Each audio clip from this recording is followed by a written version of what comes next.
Mateus 28, versos 16 a 20.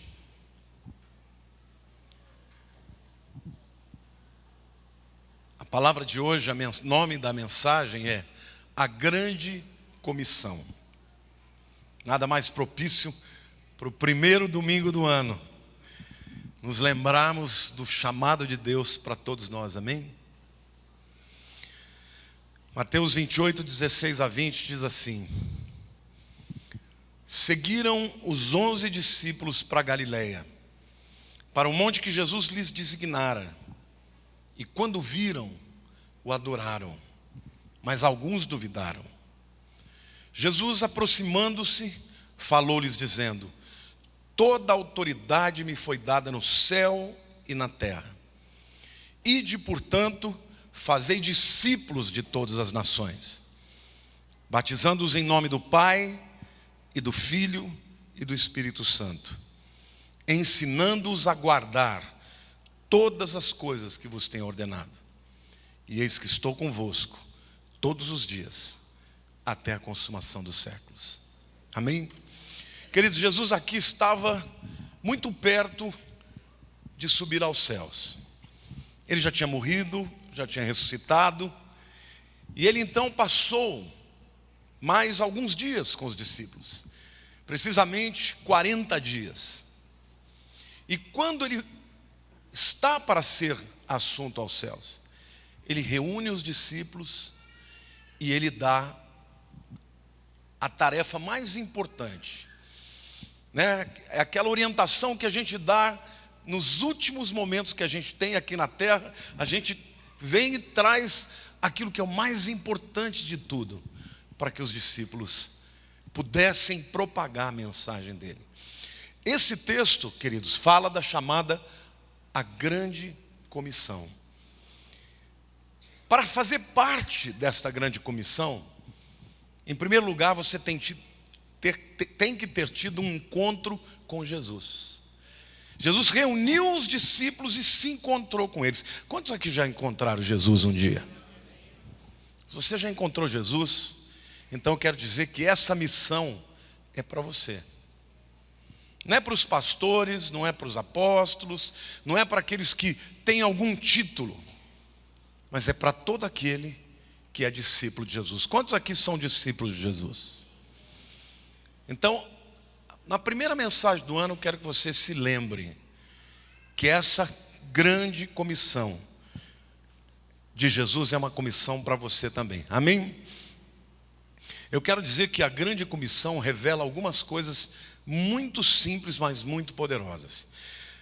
A primeira verdade que ela revela, a grande comissão revela um Salvador todo-poderoso, amém?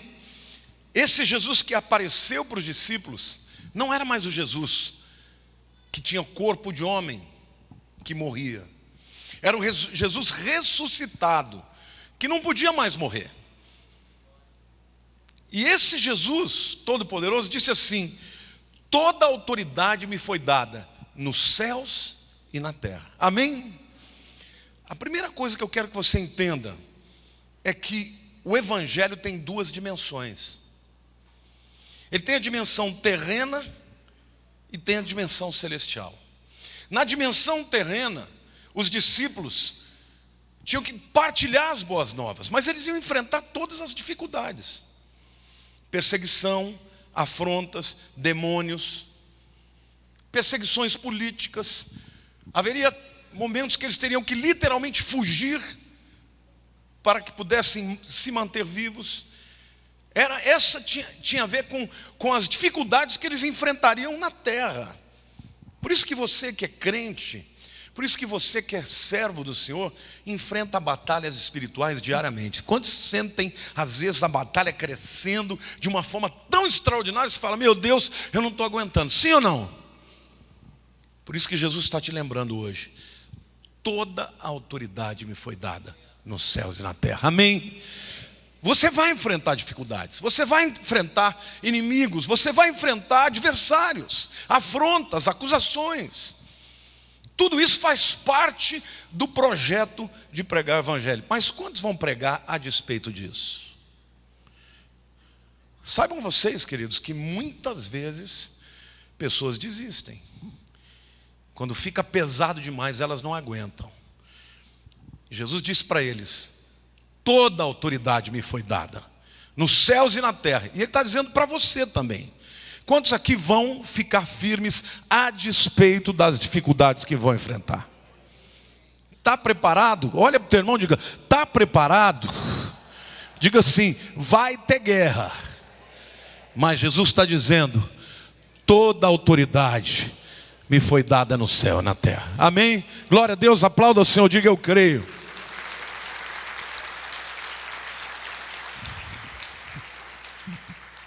Então é importante que nós entendamos, o evangelho, ele permeia a dimensão do tempo, a dimensão humana.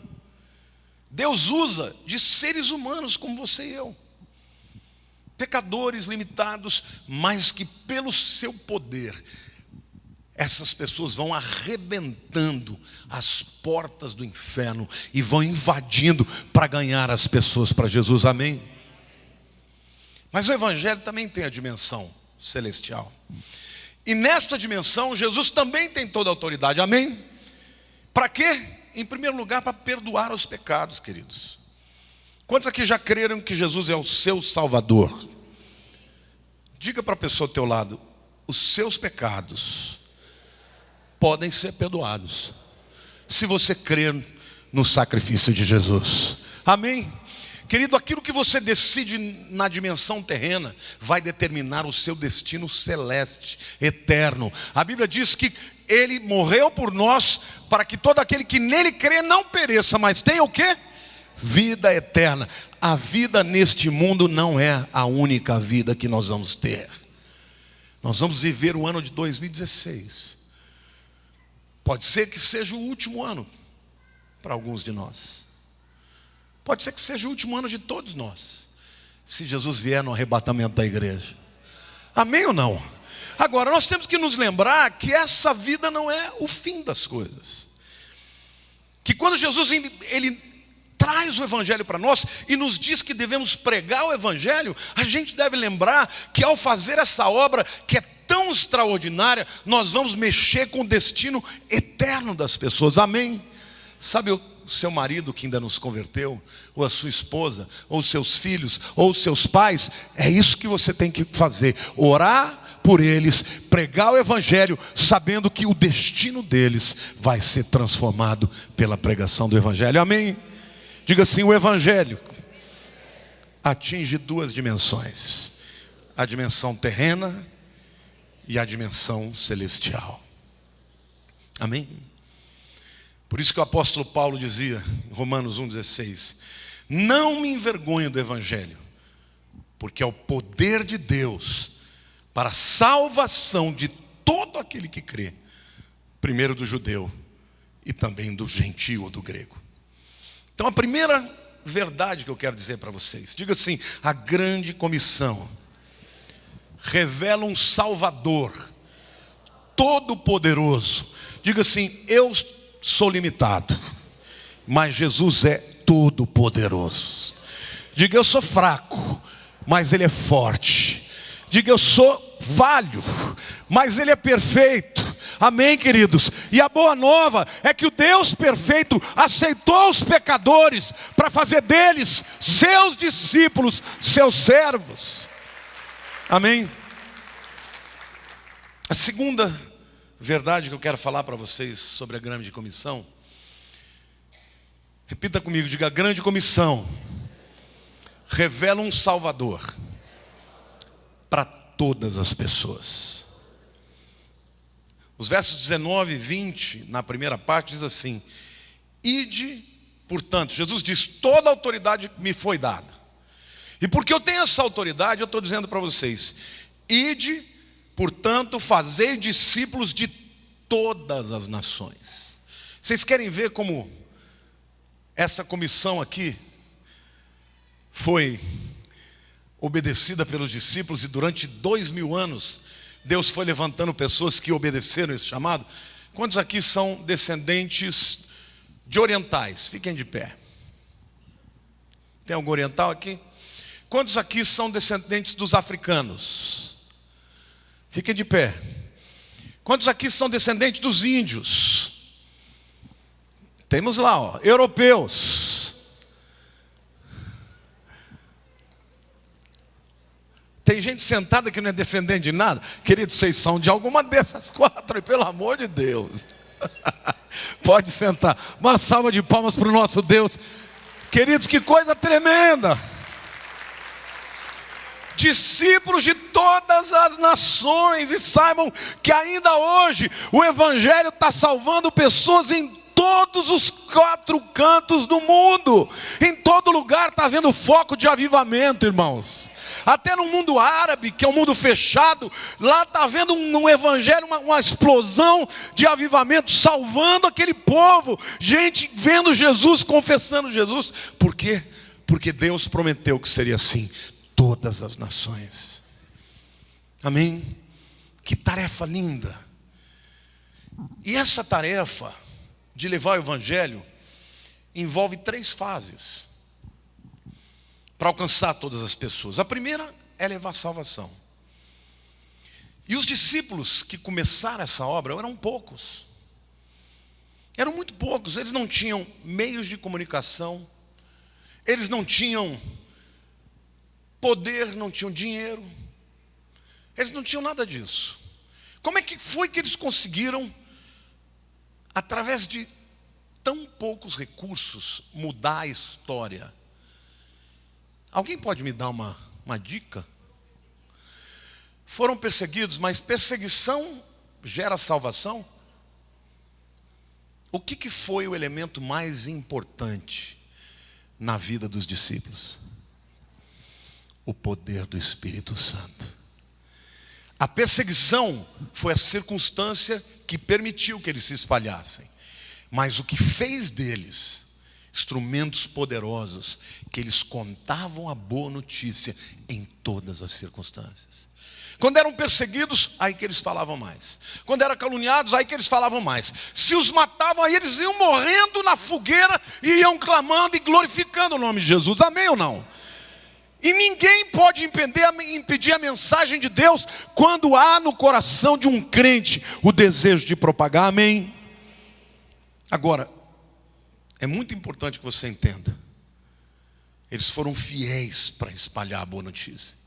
Quantos aqui hoje querem dizer para Deus, no ano de 2016, eu vou falar da boa notícia?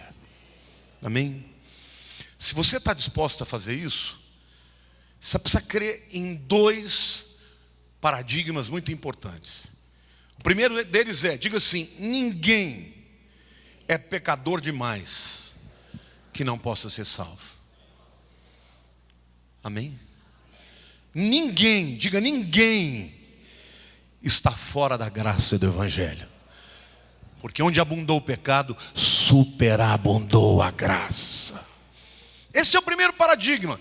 Você não deve desistir de pregar o Evangelho para ninguém, porque ninguém é pecador demais que não possa ser salvo. O segundo paradigma é: ninguém é santo demais que não precisa ser salvo.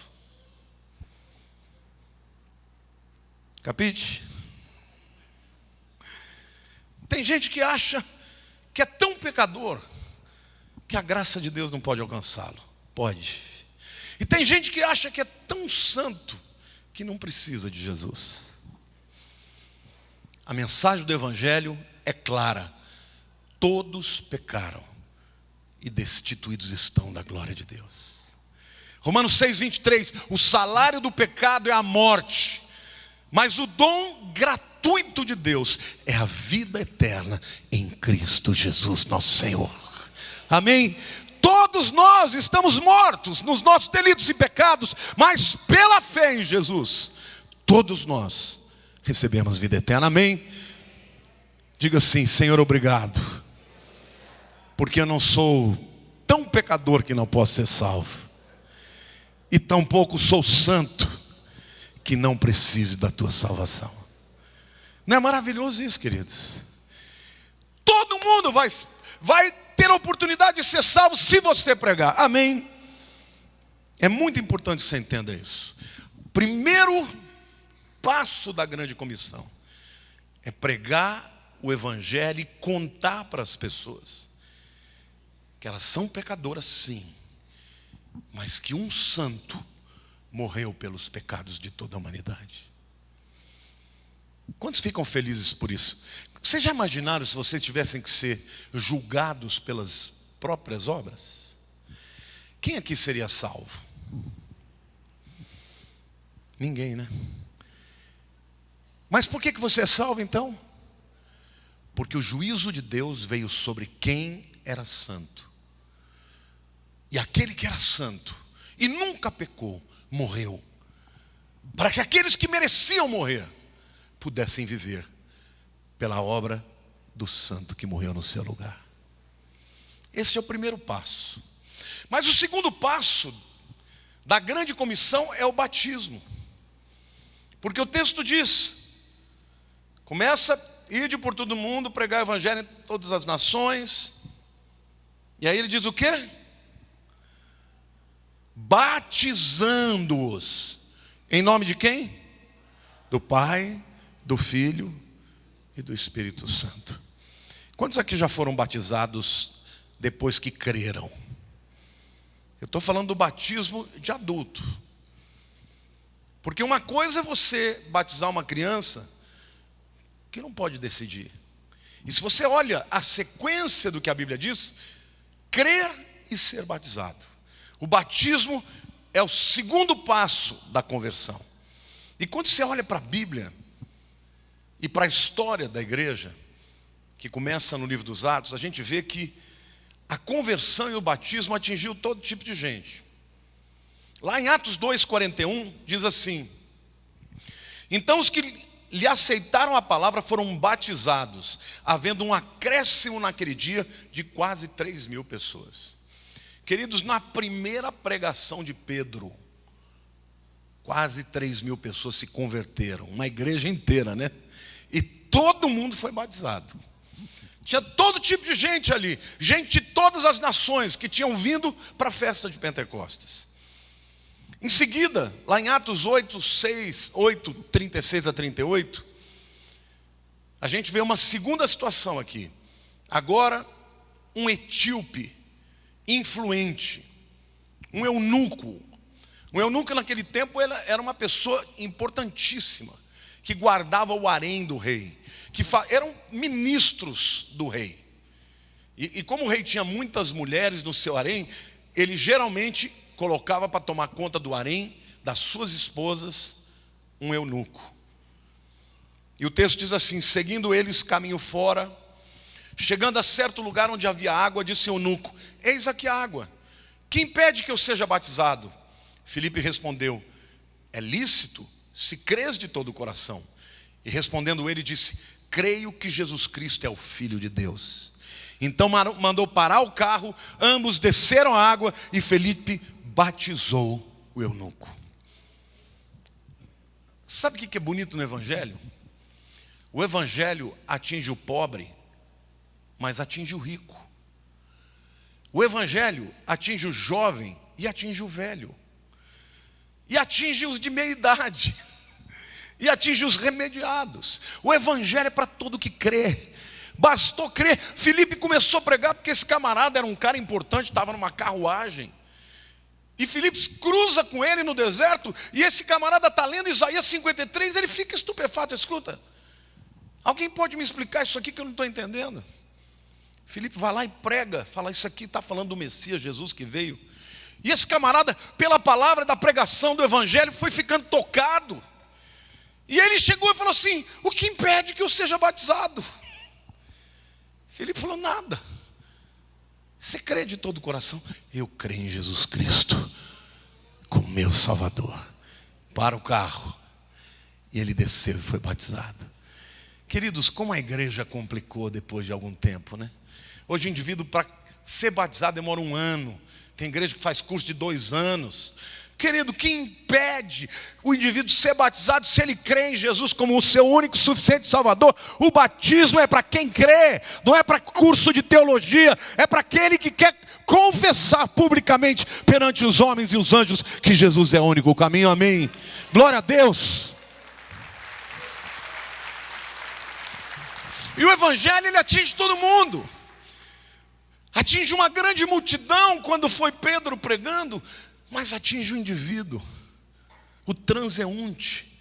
E nesse caso aqui era um homem importante, um homem culto, um homem influente, mas que foi influenciado pela palavra. Eu quero te dizer que Deus vai colocar pessoas influentes na sua vida.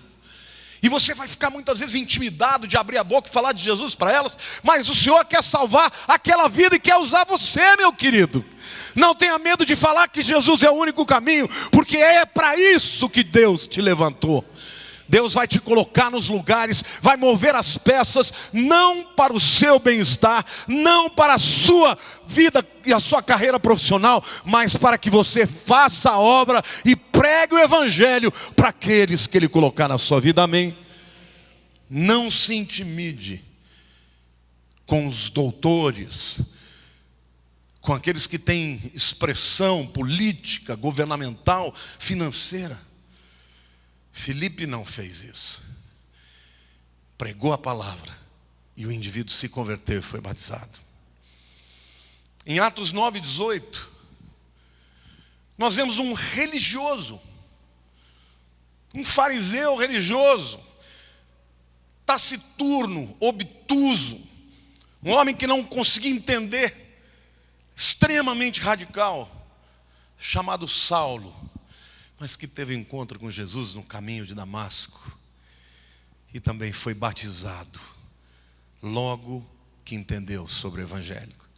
E Atos 9:18 diz: imediatamente lhe caíram dos olhos como que umas escamas e tornou a ver.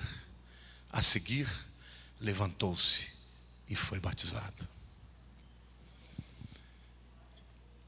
Eu creio que Paulo aqui representa todos os radicais. Talvez os muçulmanos radicais, que são capazes de matar por causa da sua fé, mas que se tiver um encontro com Jesus, vai ser transformado e vai cair as escamas dos olhos. E quando caem as escamas dos olhos, Deus levanta aquela pessoa com o mesmo fervor e com a mesma paixão. Quantos de vocês já não ouviram falar de Walid Shubat, um muçulmano radical, participava de células terroristas e casou com uma mulher cristã?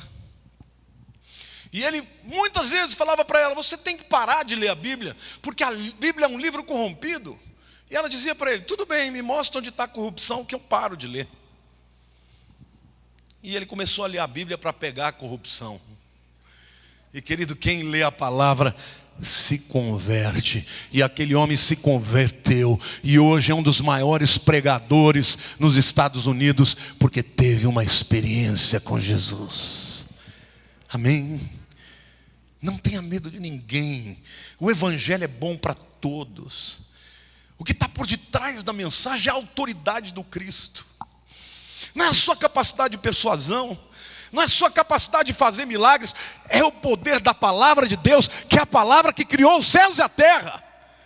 Não se esqueça, o evangelho atinge duas dimensões, e entre as duas dimensões existe o Cristo, é a ponte entre o eterno e o temporal, entre o homem finito e o Deus infinito. E você se torna portador dessa mensagem poderosa, ainda que, e muitas vezes você sabe disso, nos momentos que você estava vivendo a maior dificuldade na sua vida pessoal, Deus te usou, você abriu a boca e alguém se converteu. Você botou a mão sobre o enfermo, ele foi curado. E você olha para dentro de você e fala: Deus, mas eu sou esse caco, eu sou essa pessoa fraca, como é que o Senhor me usou? E Deus diz: o poder de Deus se aperfeiçoa na nossa fraqueza. Por isso, querido, no ano de 2016, pregue o evangelho.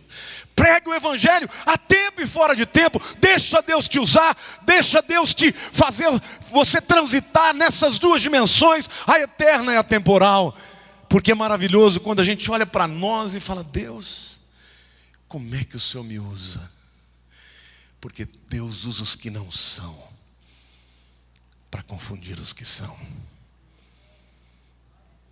Além do religioso, nós vemos no livro de Atos o pagão temente a Deus que se converteu. Atos capítulo 10, versículo 48, nós lemos sobre a conversão e o batismo de Cornélios. Um centurião romano que morava na cidade de Cesareia, homem temente a Deus. E Deus se agradou daquele homem, se agradou da sua piedade, do seu coração generoso que ele dava para os pobres, dividia com os necessitados e amava Deus verdadeiramente, embora não o conhecesse. E Deus então manda uma visão para Pedro, que por causa dessa visão é levado até a casa de Cornélios. E ele prega para Cornélios, e o texto diz: e ordenou que fossem batizados em nome de Jesus Cristo. Então lhe pediram que permanecesse com eles por alguns dias. Vejam como Deus vai alcançando todo mundo. O primeiro gentio a se converter na Bíblia, pelo trabalho dos apóstolos, foi Cornélio, um italiano. Amém? Glória a Deus. Quem sabe foi um dos meus antepassados, né? Mas é bom saber que o Evangelho vai atravessando gerações e transformando vidas. Amém, querido? Olhe para a pessoa do teu lado e diga assim: o ano de 2016 vai ser um ano difícil, mas vai ser um ano em que a graça de Deus vai se manifestar na tua vida. Por isso fale do Senhor. Amém. Eu disse para vocês que essa grande comissão, ela tem 3 passos. O primeiro passo é salvar, pregar, evangelizar para a salvação. O segundo passo é levar o indivíduo para o batismo, que é o testemunho público.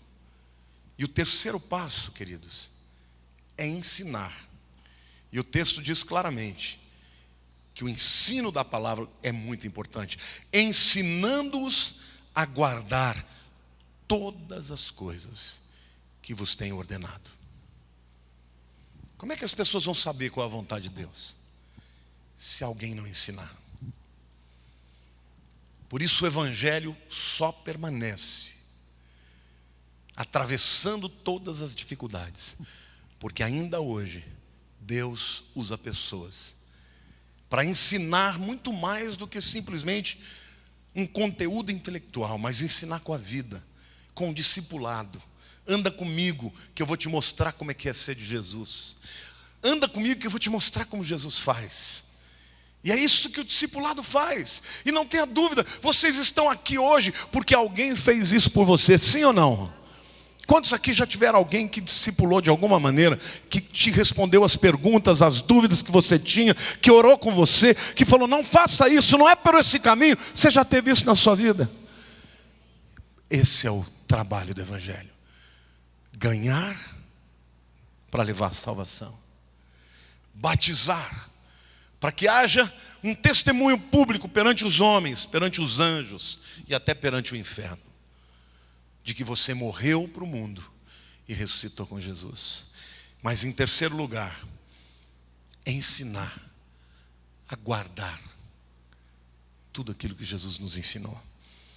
Essa é a parte mais difícil, viu, gente? Porque aprender que nós somos pecadores e que Jesus nos salva de graça é bom demais, né? Sai todo mundo feliz, oh glória a Deus. Obedecer o batismo também não é tão difícil. É um ato só. Agora, andar do jeito que Jesus anda é a parte mais difícil. E graças a Deus, queridos, porque nós vivemos numa nação onde a gente pode ouvir a palavra o tempo todo. Eu tenho recebido tantas mensagens de pessoas no Facebook que dizem: pastor, eu me alimento todos os dias das suas pregações. Tem gente que me diz: eu estou ouvindo 3, 4 por dia. Novos convertidos. Pessoas que estão sendo cheias do Espírito Santo, pelo poder da palavra, de encantar, de apontar respostas, direções. Eu quero profetizar na tua vida, neste ano, a palavra de Deus vai te ensinar, vai te desatar, vai te destravar, vai arrebentar os grilhões, para que você seja verdadeiramente livre, porque a Bíblia diz: conhecereis a verdade, e a verdade vos libertará. Amém? Amém, irmãos? Glória a Deus!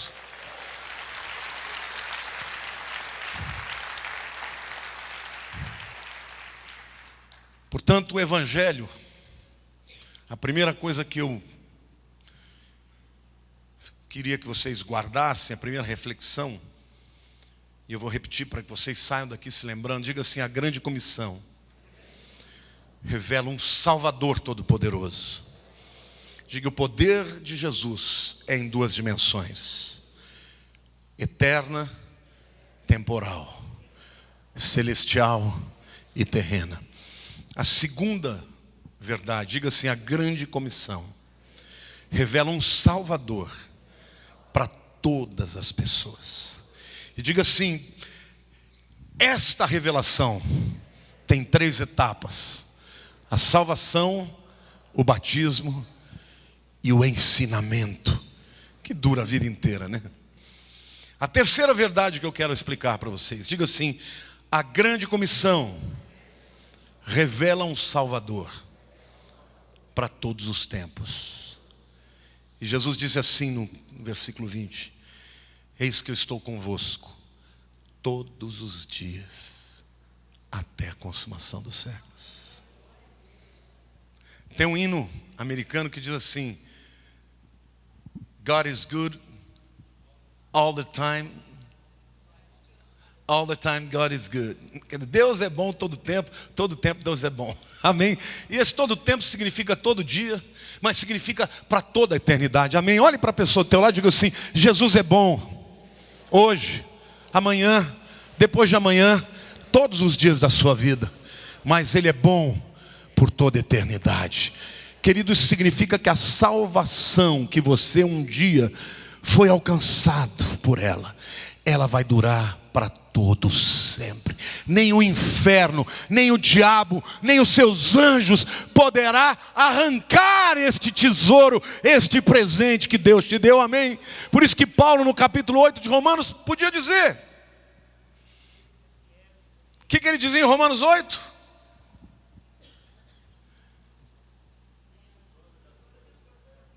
Todas as coisas cooperam para o bem dos que amam a Deus, para aqueles que foram chamados segundo o seu propósito. Mas ele diz mais coisas lá para frente. O que ele diz? Ele diz: porque eu tenho certeza, eu estou bem certo de que nem a morte nem a vida, nem principados, nem potestades, nem passado, nem presente, nem porvir, nem criatura alguma, nem morte, nem perigo, nem fome, nem espada, nem nudez, nada poderá, diga nada, nada poderá nos separar do amor de Deus que está em Cristo Jesus, nosso Senhor. Amém? Querido, é para sempre. É para sempre. É por isso que é evangelho, por isso que é boa notícia. Deus não nos risca do seu livro. Deus não nos rejeita quando erramos. Ele sempre está de braços abertos. Porque quando Ele te chamou, Ele já sabia de todas as quedas que você teria, de todas as escorregadas, de todos os pecados. Ele já sabia. E se Ele ainda assim te chamou, e lá na eternidade te escolheu, é porque é para valer. Jesus é a nossa companhia em todos os tempos. Ele esteve com os discípulos na grande perseguição. Ele esteve com ele em todas as dificuldades que eles enfrentaram. E Ele está conosco também. Talvez você esteja vivendo hoje um momento muito difícil. Talvez na sua vida pessoal, talvez na vida familiar, talvez na vida profissional. Mas Ele está com você. Ele diz: eis que estarei convosco todos os dias, até a consumação dos séculos. Querido, se Ele prometeu, Ele cumpre. Porque ninguém pode impedi-lo de cumprir a sua promessa. Então, nesse ano de 2016, vamos invocar a sua presença nas horas difíceis, nas horas em que o inimigo se levantar contra nós. Porque Ele é bom, Ele é poderoso, toda a autoridade está nas suas mãos. Por isso a nossa mensagem é poderosa, querido, para qualquer época. E Satanás já usou de todas as armas. Na igreja primitiva ele usou da arma da coerção e da morte. Perseguiu a igreja explodiu e proliferou. Depois ele os espalhou. E achei que com isso, espalhando o grupo, eles perderiam força. Ao contrário, eles se multiplicaram, porque a mensagem é poderosa. E aí então veio o período das trevas, a era das trevas, onde as pessoas não tinham mais acesso à palavra, ao entendimento, ao ensino, mas ainda ali estava o Espírito Santo de Deus se revelando a alguns, até que veio Martinho Lutero e teve um encontro com Deus, uma revelação do Espírito Santo, e descobriu que o justo viverá pela fé e somente pela palavra de Deus. E aí então houve uma explosão do evangelho através do movimento protestante. Satanás se levantou novamente. E veio o período do racionalismo, do criticismo. O período em que a ciência já não mais entendia a religião como algo positivo. E com isso veio o ceticismo. Com isso veio o comunismo. As doutrinas que tentaram fazer do evangelho o ópio do povo, para matar o evangelho. Mas a mensagem é mais poderosa do que todos esses. Continuou e continuou enfrentando as barreiras e ganhando as vidas para Cristo. Depois vem a nova era, que introduz todos os misticismos, todo tipo de religiosidade, todo tipo de fé, e Satanás diz: vale tudo, tudo é bom, para macular a verdade, mas ainda assim a verdade é poderosa. Querido, a palavra de Deus na sua boca é poderosa. Por isso fale a palavra de Deus. Não tema usar a palavra na sua vida, na sua pregação, porque Deus vai te usar. Mesmo quando você se sentir fraco, mesmo quando se sentir incapaz, Deus ainda vai te usar. Quantos aqui estão dispostos a pregar as boas novas? Fique de pé.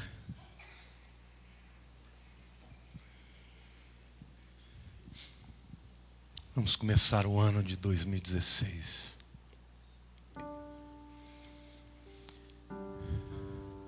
Põe a mão no seu coração.